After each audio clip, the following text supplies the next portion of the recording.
A lot of people, like James here, have never read the Constitution to the United States, which is sad. Now, James is trying to make the argument that gun laws are unconstitutional, but that's because, again, he's never read this. So let's go through the Constitution and see what it actually says. This is my copy that I always keep with me. Let's start by looking at what the Second Amendment actually says. The Second Amendment reads, a well-regulated militia, being necessary to the security of a free state, the right of the people to keep and bear arms, shall not be infringed. These 27 words and 3 commas are really hard for some people to understand because they don't understand basic grammar.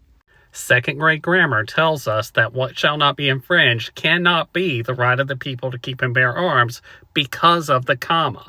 The only independent clause in this entire statement is a well-regulated militia shall not be infringed.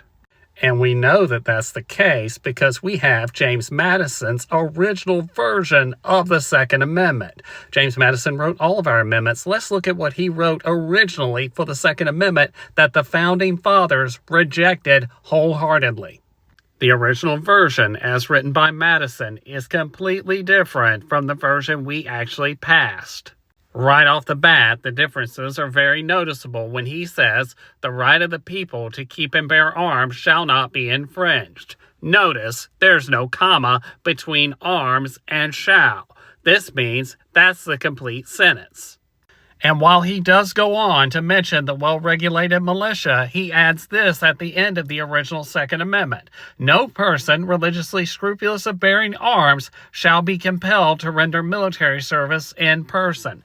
That's because he was a very devout Christian, and Christians should not want to bear arms. And I've discussed that numerous times in other videos. But suffice it to say, the founders said, fuck that to Madison's original version. Because they wanted people to serve in the militia, they did not want them to have reasons to get out of it, and they didn't want just anybody to have guns. Furthermore, we know that the Second Amendment refers to the militia because of what's actually in the Constitution itself, not in the amendments. And before I show you that proof, let's read another amendment, shall we? The 10th Amendment is really important here because it says the powers not delegated to the United States by the Constitution, nor prohibited by the states, are reserved to the states respectively. So turn with me now to Article 1 of the Constitution. For those that don't know, Article 1 concerns the powers of Congress. Now let's talk about why the 10th Amendment is so important to this context. We're going to turn to Section 8 of Article 1. Article 1, Section 8 concerns the enumerated powers of Congress, or the powers given to Congress by the Constitution.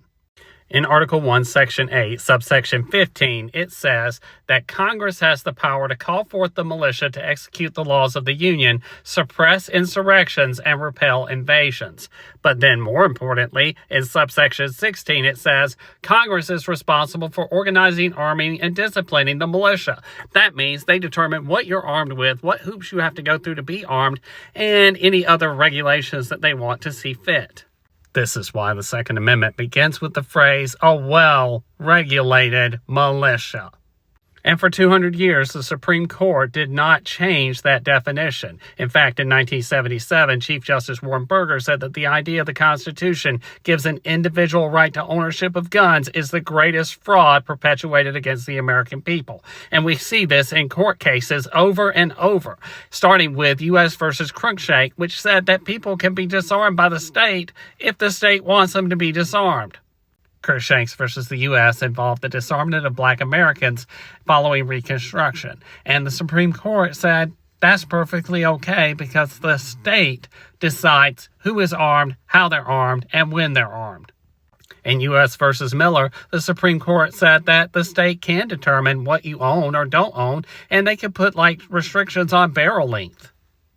In Lewis versus the U.S., the Supreme Court said that Congress can disarm people on suspected felonies, whether or not it's an actual valid conviction or not. And then we have Heller in 2008, the case that every gun nut likes to scream, here's your proof that the Constitution says that gun ownership shall not be infringed. But they haven't actually read the case.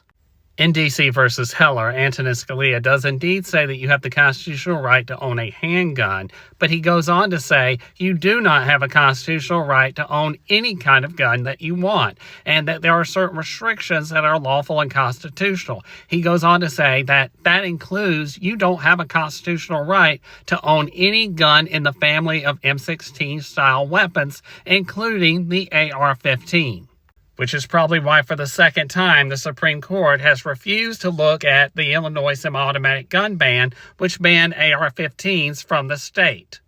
In Bondi versus Vanderstock, the Supreme Court ruled that ghost guns can be restricted and that the ATF can confiscate them and prosecute people for having them. But wait, there's more.